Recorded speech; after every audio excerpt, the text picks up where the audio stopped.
Hey guys, and welcome back to Battlefront Updates and another hero guide for Star Wars Battlefront 2. In this video I wanted to talk about Luke Skywalker, one of the most iconic characters in the Star Wars universe. He's a very agile Jedi that can be a little bit tricky to play if you don't play him carefully, but can also be really good once you master his abilities. The first ability he has is the Rush ability. The Rush ability simply makes him rush forward and swing his lightsaber, hitting anyone in the way. And the ability has two charges, meaning that you can use the Rush ability twice in a row, and a little number in the corner of the ability will indicate how many charges you currently have, and if you use both of them, you'll have to wait a bit for them to recharge. This means that if you're in a really bad position, you can use that twice to get out of there quickly, or if you want to engage someone quickly. But sometimes it might be worth using only one charge to make sure that you have that extra charge ready in case you get into trouble. The second ability is Repulse, where Luke slams his fist into the ground and sends out a force shockwave around him. This both damages and knocks back all enemies around him, so it's a very good tool to use whenever you have a lot of enemies around you. For instance, at multiple times I used the Rush ability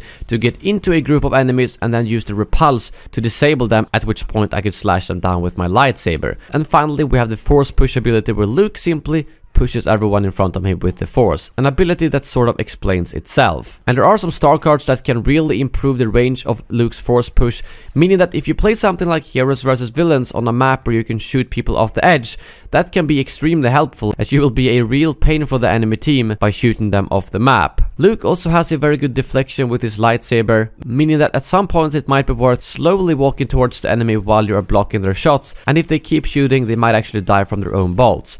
That was the main thing that I did wrong the first time I played. I rushed in way too early with the abilities and expected to kill everyone, but the Force abilities don't deal too much damage, they mostly disable the enemy, so I decided to play a little bit more defensively and deflect blaster bolts, which worked great as the bolts bounces back on the enemies. The one thing you need to think a lot about when you do that, however, is what kind of weapons does the enemy have. If you're facing off against a jump trooper, it might not be a good idea, because you know they have a rocket launcher and you cannot deflect that rocket launcher. But if you're facing off against a specialist or someone who doesn't really have any explosives, well, then you're definitely best off trying to deflect their blaster bolts back at them. And then focus on using your abilities to quickly engage one or two enemies instead of large groups. Although I'll have to admit that it is quite fun to jump in, use your Repulse, and take as many as you can down before they possibly shoot you down instead. But that brings this video to an end. Thank you very much for watching, and as always, may the Force be with you.